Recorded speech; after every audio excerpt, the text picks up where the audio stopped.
The Marching Roundtable is proud to be an official media partner of Drum Corps International. Thanks for coming to the Marching Roundtable YouTube channel, sharing great information to help you succeed in all the marching arts. While you're here, we hope you'll subscribe. Hi, this is Tim Hinton, the Beast of the Marching Arts and the host of the Marching Roundtable podcast.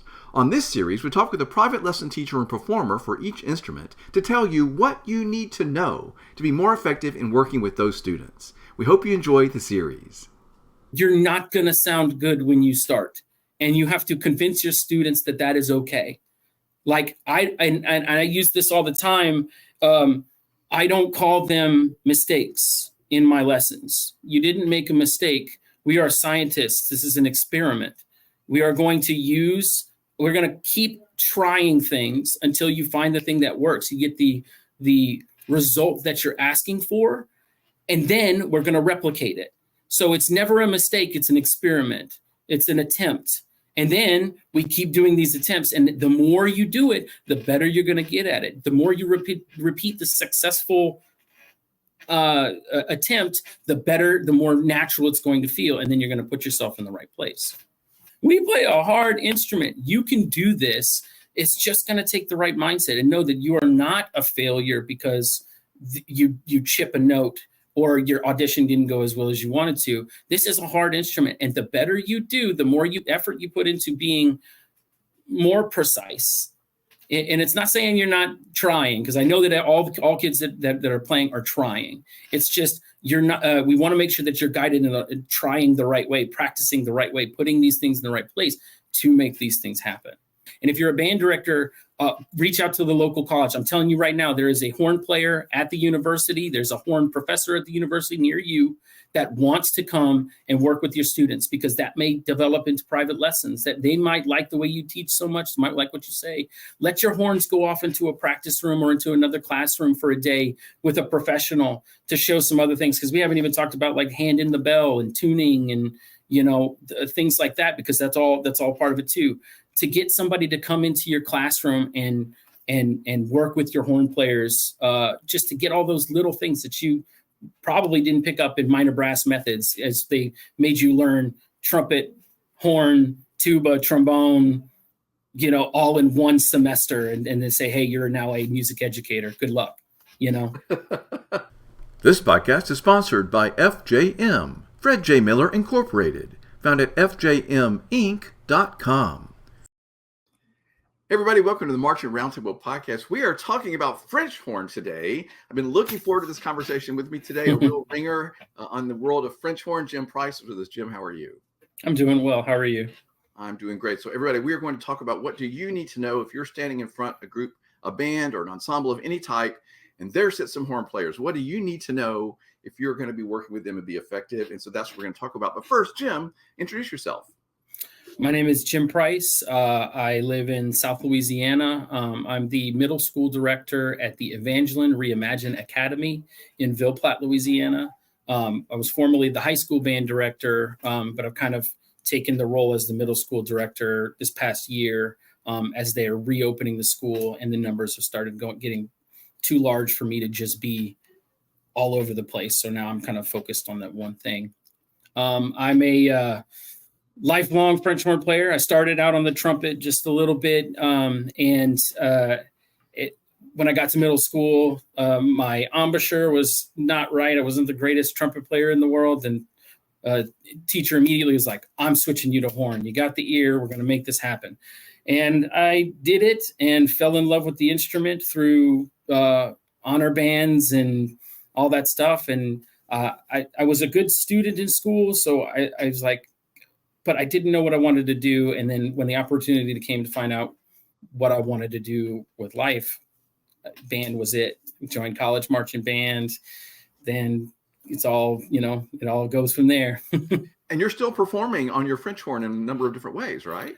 Yes, sir. I'm currently the fourth horn for the Acadiana Symphony Orchestra here in Lafayette, Louisiana. I play in multiple groups around our area. I sub with other regional orchestras around. The Lafayette concert band. I'm the president of the board of the Lafayette Concert Band, our local community band, a participant of the Acadian Wind Symphony, a premier select group that reads really tough literature over the summer, which recently won whatever the regional, it's like the largest award you can win for a community ensemble. Wow. Gerald Gilbo is the conductor of that, and man, he's put something special together. And we've had a lot of fun playing some really great literature here in South Louisiana. I just love these super high-profile, talented community bands that you hear about, and it's so exciting that that's available for everybody that can be a part of that. So thanks for talking with me today about the French horn. Okay, so here's the setup, everybody. I'm a director, an instructor of some sort. In front of me stand a bunch of band students, and there's some horn players. So Jim, what's the first thing that you would want me to know? So the French horn, and a lot of the directors listening to this are already going to know this, the French horn is a cruel beast sometimes. The accuracy is, so-so.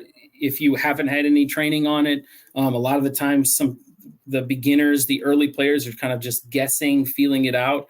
And a lot of the colleges, unfortunately, are not giving music educators a ton of training on how to figure out those little bits. And unless a kid is in lessons, unless a student is in private lessons with a horn player or somebody who really knows the instrument, they're not catching those little things that can elevate a horn player to that next level. And if you've got a group of them, it can be frustrating because, you have a 4-part chord, because you have four horn parts, and somebody's always missing a partial or something like that. And it can be come on, horns, let's get it going. Let's figure this out. And so I totally understand the frustration, and we have to prepare our students to know that this is not an easy instrument. That there will be missed notes. I mean, I've been playing for forever, and I'm, every concert there's like one note where you're like, I wish I would have hit that one. It's just, it happens. Right. So the way the instrument is built, the partials are super close together. Yes, sir. And so you have to really have that ear. And you mentioned that when you were introducing yourself, and this is, I think, very common, is that you need a student with a really great ear. And that's I've heard that many, many times in many different situations. And so your director knew, okay, here's Jim sitting in front of me. He's a really good student. He has a great ear. He's struggling on trumpet. This would be a great switch for him. So good, very good there. So how do you help those horn players figure out how to find all those pitches? And a lot of the times I think we start with, all right, here's a horn and here's a fingering chart. Let's just kind of like go at it, just try it out, see what, feel it out. And that's good. I think that it's important that the student gets the instrument in their hands and gets to feel that. But we have to talk about, before you actually have them playing, you got to talk about the instrument itself. There are different types of horns. Is your student playing on a single horn? Is your section playing on a, with elementary, middle schools, some of them play on singles, whereas the high school groups, they'll go, double horns. Are the double horns Geyer style or Crosby style? There are different wraps for horns. It's where the trigger mechanism lies on the horn, and that can affect the sound of the instrument. Are these horns old or new? Is the linkage metal, or is it the rotor, the stringed rotors? When's the last time it's been in for a cleaning? Are the valves in the right place? So equipment is the first thing I talk about with a student before we even put the mouthpiece to the lips. And the mouthpiece is also very, very important, because I've got thoughts on that. Okay, well, we will definitely get to that, because that's important as well. But this is interesting because the instrument is temperamental, difficult to get those pitches. Having the instrument, knowing about it, and then having it in perfect working condition is really critical. Yes, I feel like we don't think that way about brass instruments generally, right? Not usually. I mean, are the valves going up and down? Can you move your main tuning slide? Not even worried about the finger, the valve slides. Does the two main tuning slide go out? Are you able to do that? And so for the most part, if you can make those things happen, most brass instruments will be fine. But for horn, it's much more picky. I mean, the rotors spin as opposed to going up and down. So if any sediment, any extra speck of anything gets into the horn and gets into that turning mechanism, that's metal on metal, something gets in the way, it's going to freeze. And it can be picky. So temperature, we live in South Louisiana, it gets really, really hot and humid. So the metal actually swells. So you have to be prepared to fight those things or know about your horn, what's going to happen. If it gets cold real quick, they're going to feel a little bit more crunchy. So you're going to have to make sure to oil extra. It's the maintenance there. It can feel overwhelming. But I always like to tell people who are teaching horn players that as long as you have the student maintain the oiling the valves regularly, making sure everything moves in and out, and that their strings are not loose. If you have a string rotors, if the strings are not loose, you should get the accurate response that you're looking for in that respect. Okay, so this is a great place to start, Jim, with this conversation, because this is very practical things that every director can deal with, right? Mm-hmm, you may sure. not know a whole lot about playing the French horn, but you can definitely help your students figure out, is the thing working exactly right? I feel like the French horn, with all of the strings and the rotors and the valves and all, is sort of akin to that oboe reed that's so temperamental. 100%. Oboe and bassoon are similar in that respect. You can even throw I throw tuba in there a little bit, because some tubas are piston valves, some tubas are rotor valves, and those are metal linkages too. So those can be temperamental with the heat and the cold and what you're dealing with. So yes, absolutely, 100%. You kind of have to know what the tendencies will be with that instrument and be prepared for what's going to be happening. Okay, I love that, because this is something that everybody can sort of deal with, even if it's not you, but you can make sure that your repair team, whoever that is helping you, make sure those horns give these poor horn players the best chance. And if I could say this, it will do you a service, band directors, middle school, high school band directors, to learn how to string a horn.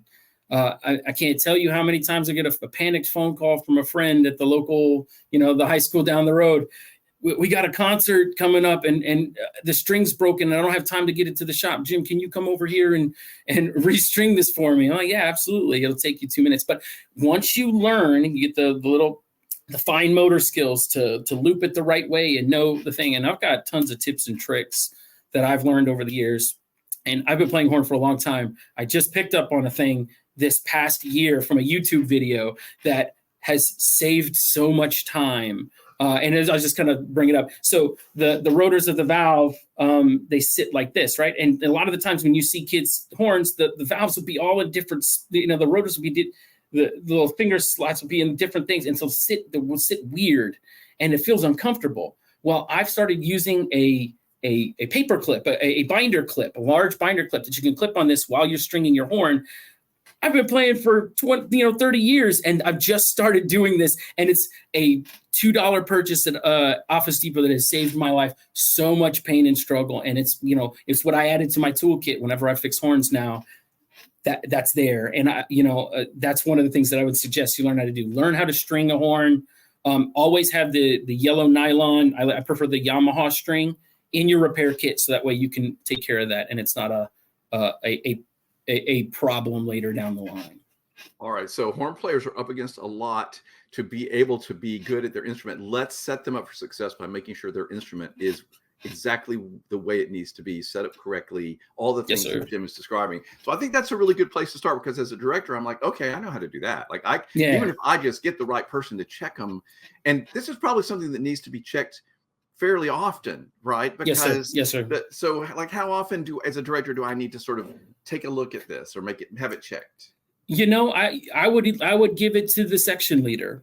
Usually your section leader is going to be maybe the one that's in lessons that kind of knows what's going on. You could say, once every other week or so, hey, make sure everybody's horn's in the right, doing the right thing. If there's something that you can't handle, you bring it to me and we'll get it taken care of. That way it kind of lessens the burden. And you could teach your kids how to do fast repairs or tie the knots or, kind of figure out what the mechanics are like there. So that way, if in a pinch, they can take care of it. A lot of these kids who play horn and they get decent at it want to go into college and do the same thing. So it only helps to have that skill. Yeah, and having that section leader and the top horn players in your group, they want to take pride in being able to know how to handle their instrument, take care of it, 100%. fix it. Absolutely, that's just part of the whole deal. Okay, Yeah. so that was a great place to start. I love that. So, what would be the next thing you would want them to know? Still with equipment would be mouthpiece. The mouthpiece selection is very much overlooked when it comes to beginning horn players specifically, but horn players in general. I went to Texas Tech and did part of a master's degree over there. I didn't finish the actual degree at Tech because I actually switched back over to closer to home because of some family things, and finished a degree in conducting. It's kind of how I got an education, but my degree at Texas Tech was performance. And Mr. Smith at Texas Tech, the horn professor over there, incredible horn player, incredible pedagogue. He knows what's going on. And he was all about the mouthpiece. We only have a very small set. The thing that's buzzing inside the mouthpiece is very, very small. So the amount of room you need to be successful, I suggest that younger kids get a slightly larger diameter mouthpiece, because even though their lips are small, there's still a lot of danger in having a too small of a mouthpiece, because the partials, they sit closer together, and then you end up having the kids bump into things more. They can't get down to the lower notes because their lips just don't have enough room to vibrate, and then they're out of space. So I suggest getting them a slightly larger mouthpiece. And for example, I used Schilke 29, Schilke 30, which kind of give a little bit deeper of a cup, a little bit wider of a rim. Every band director is going to know this. What is the mouthpiece they usually hand their horn players is a Holton MC, Holton MDC, because in the 70s and the 80s and early 90s, every horn purchased was a Holton, and it came with that little beginner mouthpiece, and it's actually kind of detrimental.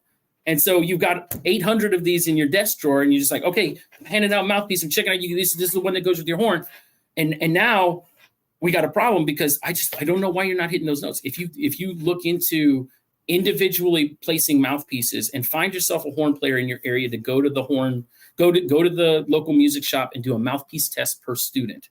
If you got the time, if you really want to get your horn players where they need to go, do a mouthpiece test with them and try and find the mouthpiece that fits their lips and their teeth, because some kids have buck teeth and all that stuff. And then you're going to find that they're going to have a little bit more flexibility, a little bit better time with accuracy. Okay, so mouthpiece is also more important for horn than probably a lot of other brass instruments, might I say, because, like you said, there's not a lot to it. Like, it's a very small mouthpiece against our lips. Yes, sir. Yeah, and I didn't get it until I went all the way through my undergrad.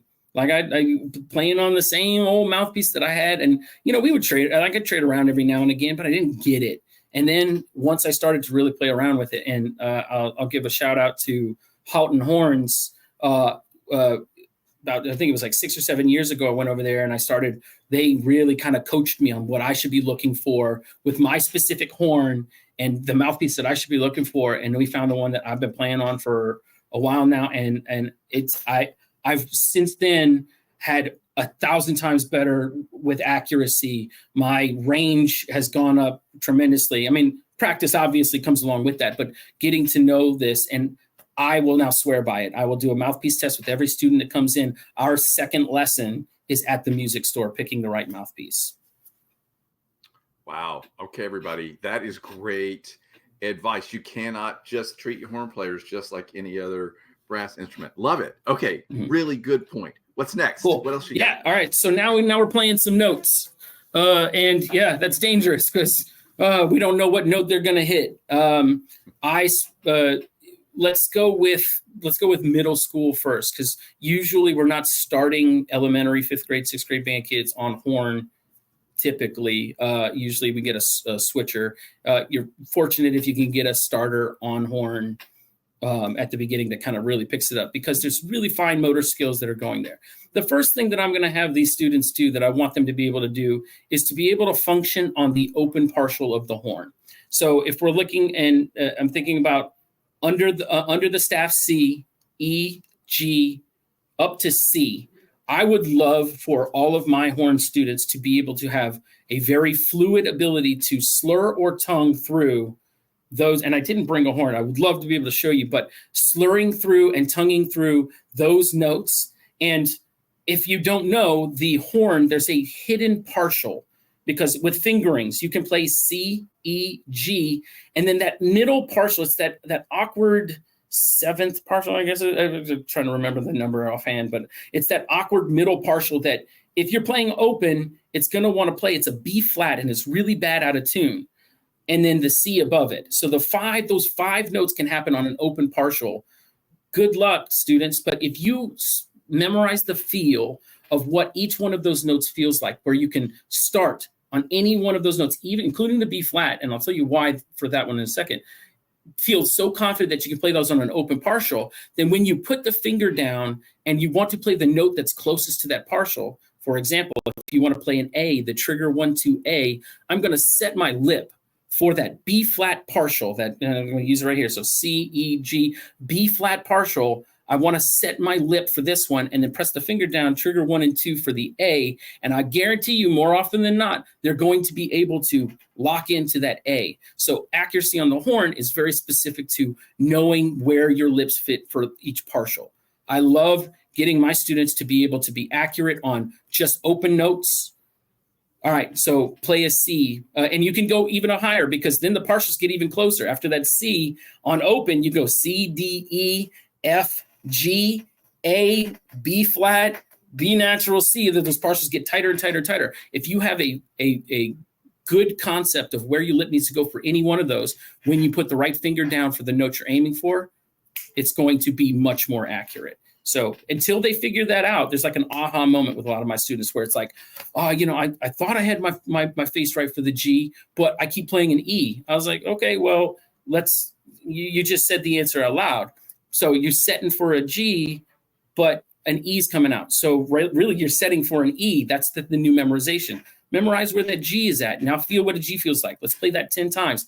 Take the horn off your lips, put it back on, play the G. Do it again, over and over and over again. So that way, when you articulate a note, you can be right there, lock in on what note you're trying to get. Then start throwing in the fingerings, and man, they just start to like, oh, I can play a D in the staff now without going and then locking into the note. It's cool when you see them make that aha moment. It's really awesome. Yeah, and like you said, the movements of the lips in these partials and all these notes we're talking about is very subtle stuff. And horn players can get very frustrated. Yeah, very much so. And it does take a thick skin, but it also takes a supportive teacher and a supportive parent and a supportive friend on the side. You're not going to sound good when you start. And you have to convince your students that is okay.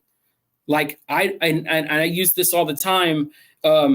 I don't call them mistakes in my lessons. You didn't make a mistake. We are scientists. This is an experiment. We're going to keep trying things until you find the thing that works. You get the result that you're asking for, and then we're going to replicate it. So it's never a mistake. It's an experiment. It's an attempt. And then we keep doing these attempts. And the more you do it, the better you're going to get at it. The more you repeat the successful attempt, the better, the more natural it's going to feel. And then you're going to put yourself in the right place. I love this. And I feel like this is exactly the kind of thing I wanted to talk about, Jim, because I feel like if a director understands, okay, my horn kids sitting here are up against something different than these other brass kids. And I have to maybe explain this to everybody. Sort of like the other day, I was having a conversation like this about clarinet, and we were talking about putting the right amount of clarinet in your mouth. And if you put a little bit too much in, you're going to have this giant squeak. And students are very hesitant to want to squeak. So they tend to not have enough mouthpiece in their mouth. And that causes all kinds of other issues. Right. So I feel like if the director says, okay, everybody, clarinets are going to be squeaking for a while because we're trying to get them to put the right, then everybody, it's not a big deal. Right. Yes. And the same thing here. Okay, everybody, horn players, their horn is built where they're going to have to be really figuring out. They're going to probably be hitting a lot of different notes till they get this. Let's all understand that this is the kind of thing I wanted to talk about. Yeah, and it's tough because we're coming into that part of the season where kids are not only having to play mellophone in marching band, then now they're auditioning for, in Louisiana at least, we just had our all-state auditions. My students, I had a fair amount of students made the Louisiana All-State this year. I was really pumped up. I want to shout out to them so they can, they put in all the work. But this is the kind of stuff they were talking about, because a few of them last year didn't make it. And, they beat themselves up and they're like, man, maybe I'm just not that good. I'm like, no, man, like we play a hard instrument. You can do this. It's just going to take the right mindset and know that you are not a failure because you chip a note or your audition didn't go as well as you wanted to. This is a hard instrument. And the better you do, the more effort you put into being more precise. And it's not saying you're not trying, because I know that all kids that are playing are trying. It's just you're not. We want to make sure that you're guided in trying the right way, practicing the right way, putting these things in the right place to make these things happen. I love teaching French horn lessons. This is one of the big things. I love middle school band. That's a lot of fun, but my real passion is playing and teaching horn. And it's gotten to be a point where now I'm starting to get phone calls and things about like friends doing a concert. And he's like, Jim, what do I do about this part right here? And I love to just be able to pick it apart and help these kids. It's really great. And what's really interesting to me is the amount of sort of psychology here and sort of like understanding the struggle and being supportive and encouraging. This is a different level for these kids, especially young players. Yes, sir. And I think this is exactly what I want directors to understand is they are going to have a harder time finding that right partial and hitting those right notes. And there's going to be a little bit more flying around on the horn. Mm-hmm. And everybody just needs to understand this. And I'm very fortunate to work in a parish. We have parishes instead of counties and ISDs and all that stuff. So in Louisiana, I work in a parish that has a 4-day work week. So I go Tuesday through Friday. So I actually spend my Mondays. I do not take Monday off. It's not a day off for me. I literally go to 5 different schools and I coach horn sections at different schools, just because I know how difficult it is. And I'd love to be a resource there and to help my friends out. And they're getting better results now because of it too. So I suggest anybody that's got that opportunity to go in. And if you're a band director, reach out to the local college. I'm telling you right now, there is a horn player at the university. There's a horn professor at the university near you that wants to come and work with your students, because that may develop into private lessons that they might like the way you teach so much. They might like what you say. Let your horns go off into a practice room or into another classroom for a day with a professional to show some other things. Because we haven't even talked about like hand in the bell and tuning and, things like that, because that's all part of it too.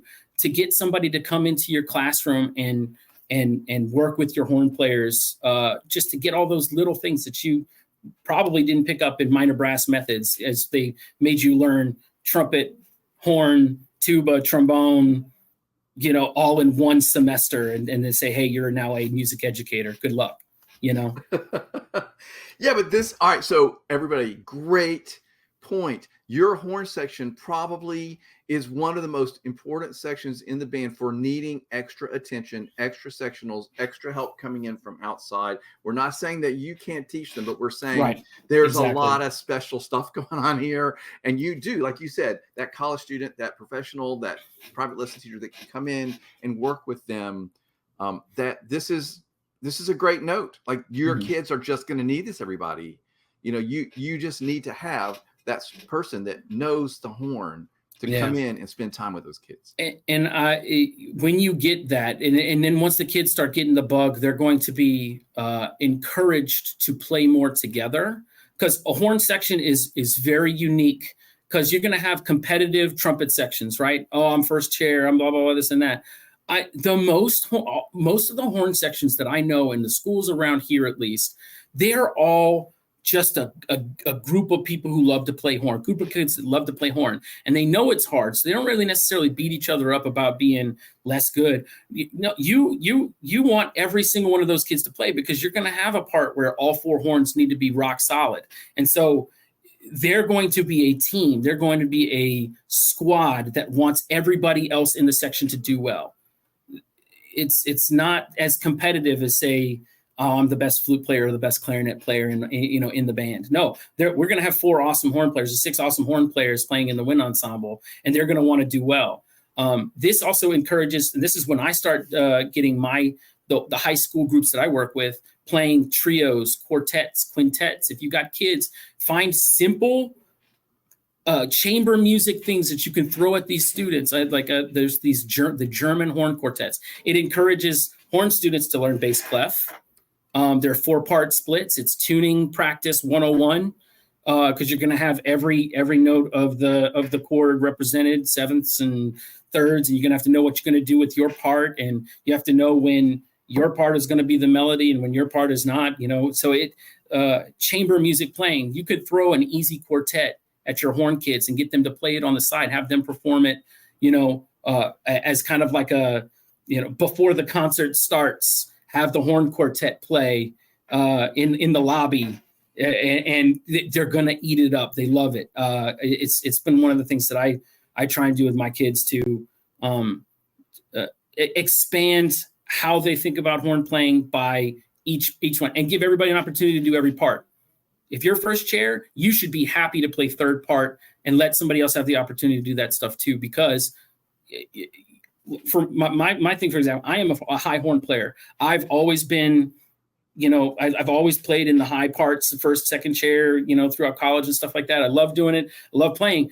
But recently, I won a 4th horn spot with the symphony, and I have to change everything that I know about it. I am not a first horn here. I'm 4th horn. I got to know all my bass clef stuff. I got to know what my part is. I'm usually going to be playing with cellos. So now I need to know how I'm supposed to, go with that. So teach your kids how to play every part, allow them to switch, allow them to train each other, to give themselves these opportunities. And you're going to have a more well-rounded section. They're going to want to work together.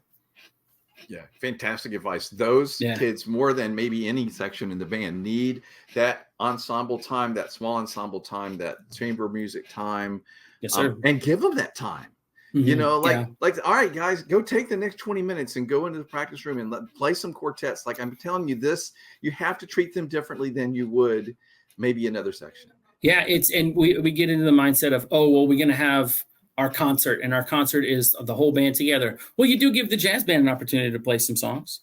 Why aren't we doing a little bit more chamber music concerts? Why aren't we giving these kids an opportunity? I didn't get a chance to play in a woodwind quintet until I was in college. Man, how cool would it have been to be able to play in a woodwind quintet in high school and know that I am now playing an entirely different role. I'm not the horn player anymore. Now I'm kind of the tuba-ish, or I'm the trombone tuba amalgam here. So it changes the way you listen and you play. So give them every opportunity to do brass quintets, woodwind quartets, brass ensemble, all of those things. It's just it will expand their mind, and they're going to learn to love it, and they're going to seek out more of it. And I love it. It's just one of my favorite things. This is all great advice. Okay, so I feel like we could talk about horn for the next 45 hours. Yeah, but yeah, for sure. Let's go on. Any other major points you want to make? Hand position in the bell is so important. We worry about where you're putting your hand, and a lot of the times, like, think about how we're holding the horn here, right? A lot of directors just tell the kids to slap their horn on the top of the bell, and that's how you hold it, So the hand is just resting here. I am of the firm belief that your hand is the main tuning slide of your horn. You could have your horn at any position, but you can move your hand in such a way that tuning can be just a small move of the wrist and the knuckles and the hand. The tone of the instrument. If you are too stuffy, your hand needs to go in and out. If you want it to be a little bit more dark, you can cup your hand in a little bit. So what I tell directors is that there is a brace that goes inside of the bell. It's like a little brace that kind of connects the bell to the lead pipe. And that tip of that brace is where I think your thumb should be. So so I'm trying to get the best thing. So I put my hand where, if this was my bell, I'm lifting it up and down. My hand should be on the outside of the bell like this, and the tip of my thumb is going to be where that little brace is on the outside of the bell. Once again, I wish I had a horn, but I think once you look at a horn, you can kind of know what I'm talking about, because it allows you, when you're holding that horn, if you want to go a little bit more flat, all you do is you push your wrist down a little bit and it lowers the pitch, and you got a big control. You can go all the way like down a half step, so having that control and having a kid be able to sit with a tuner and just find that spot, so get your hand in the place where you like the sound. You have to like the sound. As the director, you have to like the sound, because it's going to sound different in their ear because the bell is right there. So you have to like the sound as a director. So you're going to have to coach them on how far you want their hand to be in the bell, and then they'll learn what sounds good, and then they'll default to that. But you got to get them in the right place there. And then we can go into stopped horn too. The technique for stopped horn is, most directors I know are shove your hand in the bell and pray. But there is a subtle science to being able to do that, because there's a transposition that goes along with that, and that could be a whole nother section too. I could go on about this, but yeah. So hand in the bell. Point there. There's a lot to know, right? This is complicated stuff. Everybody, not for the faint of heart, and that's why I feel like horn players tend to not only have good ears, but tend to be smart, real motivated kids. So to your point, I feel like with beginners, we need to really be diligent about continually checking their right hand to make sure they're 100%. Not getting lazy with it. It has to be a habit of where it goes. Yeah, because it's a comfort thing for them. And there are two ways, there are two mindsets about how you hold the horn. Are you having your kid float the bell, where the bell is up and out, where you're having it hold and it's up high? Or are you allowing them to rest the bell on the leg? Now, what's the right answer? I do both. As a performer, there are some times where I want to have a darker sound, where I will set the horn and I'll pull it a little bit more into my body, and my elbow will be in a little bit more, and it allows me to have a little bit more of a dark muffled tone. Whereas if I need to be bells up, we have a big triumphant part, and you want to hear the brassiness of it. You don't want your body to be in the way of it. So you're going to have the elevated bell. And this is why I like to think of your hand as kind of like a tabletop.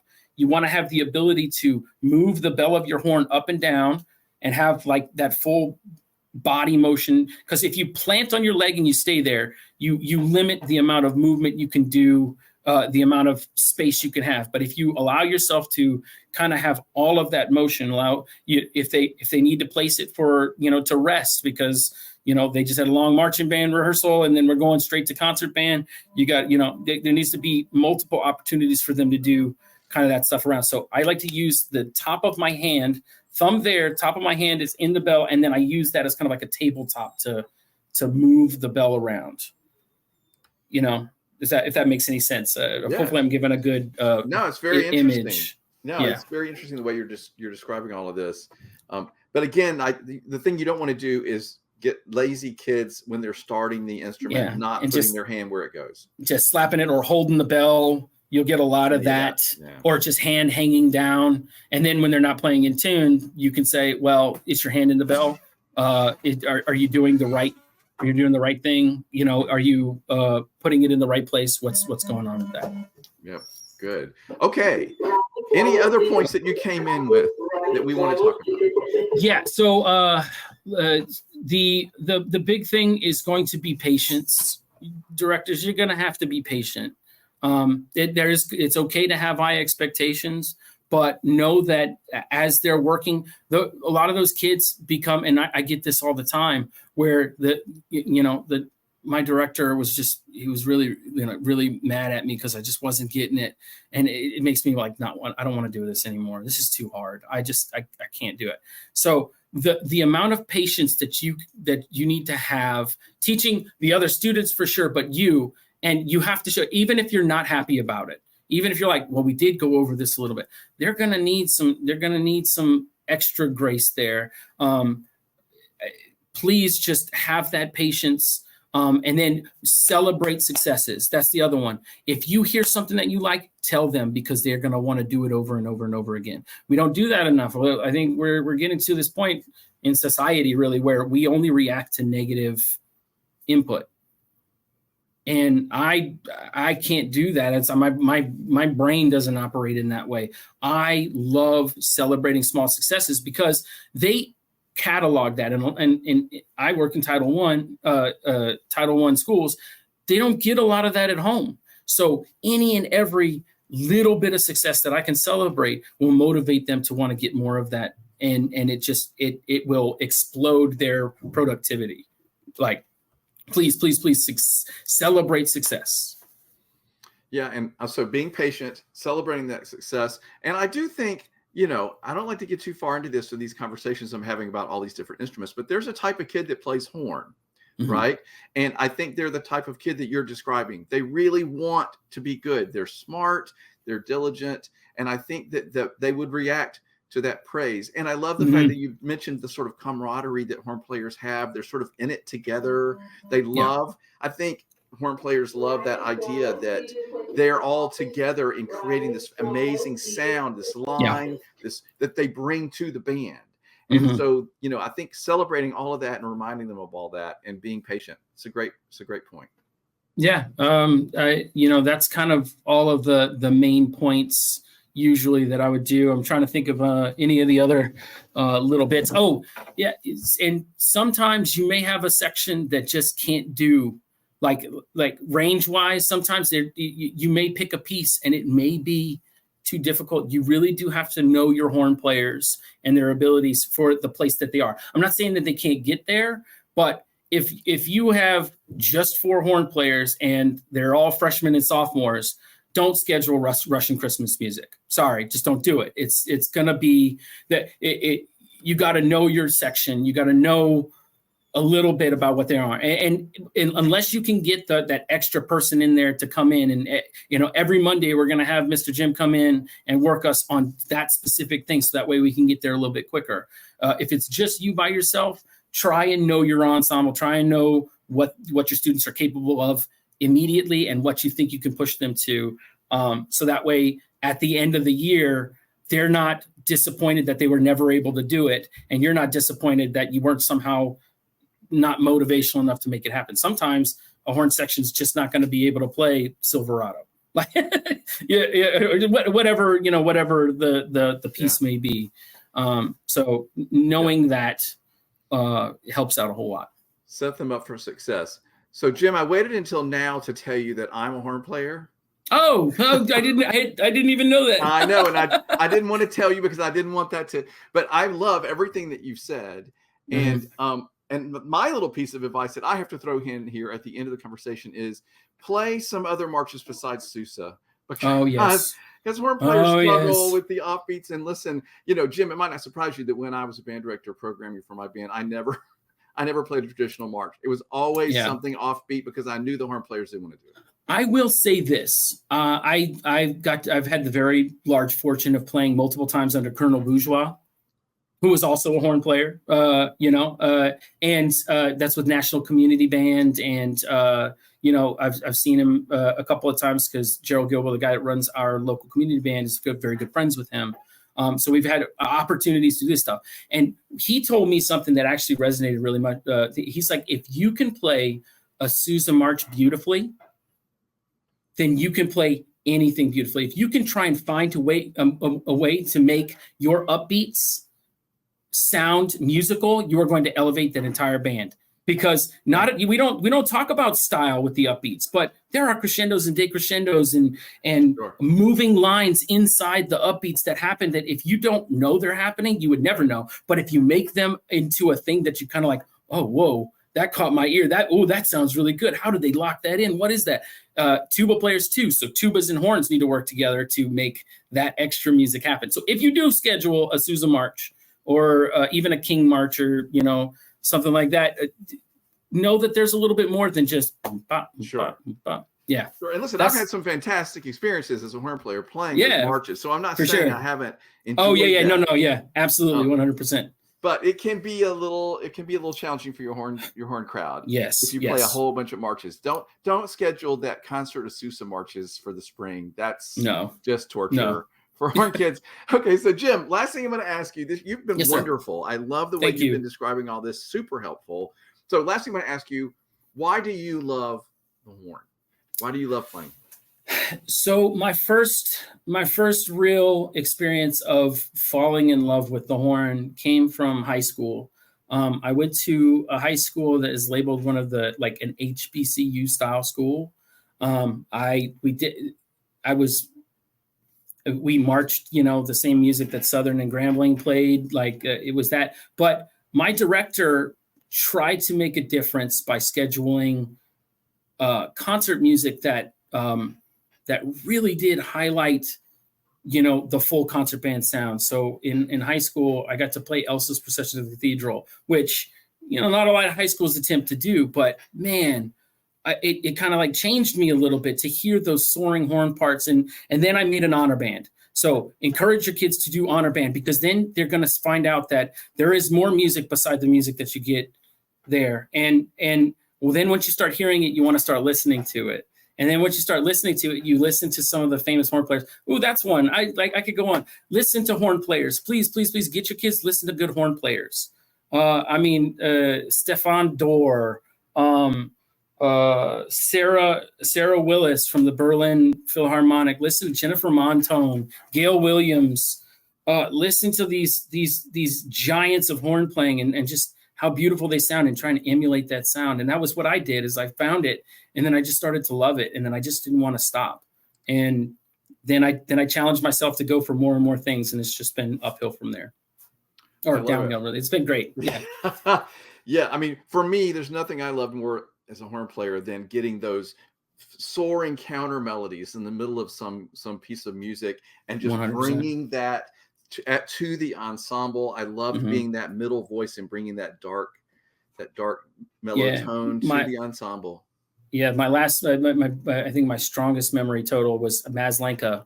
I got to play Maslenka Symphony No. 4 with the University of Louisiana. We did a combined with University of Louisiana and Southeastern University here, a University of Louisiana Lafayette, and we did that. And I got to play the horn solo right at the beginning in front of David Maslenka. And it was what a religious experience almost, because he said he made me stand up in front of everybody in the band. And he was like, everybody close your eyes. And I want you to picture yourself alone on top of a mountain.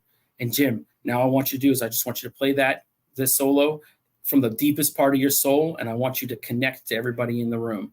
And like to this day, I can hear his voice in my head saying that. And so you get these opportunities to just make wonderful music and to play all these really cool pieces.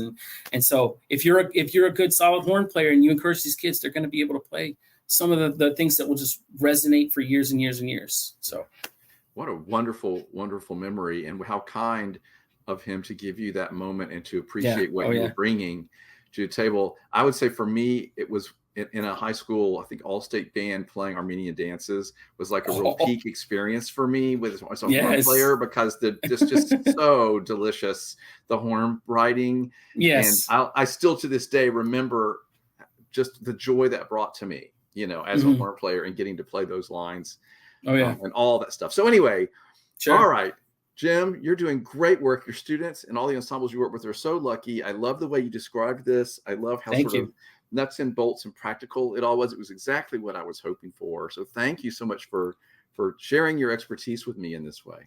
Thank you for having me. This was a pleasure. I've been a long time listener, and when I just love horn so much. So I'm glad I get to share my thoughts on it.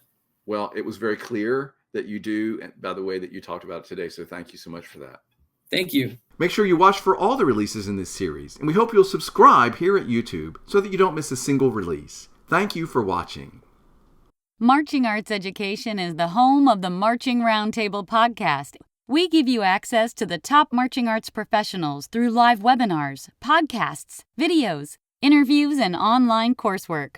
With over 1,000 podcasts and hundreds of webinars and videos, there are hours of great professional development for you and your staff. Sign up for a membership to Marching Arts Education to get complete access to all webinars, videos, and podcasts, plus discounts on coursework. Many directors are using professional development funds through their school or boosters to make these resources available to their staff. Imagine what you could do with so many great new ideas from the top professionals in our activity. Subscribe to our YouTube channel and sign up for our newsletter to find out about the latest podcasts, webinars, and new content. Find all of this and sign up at marchingartseducation.com.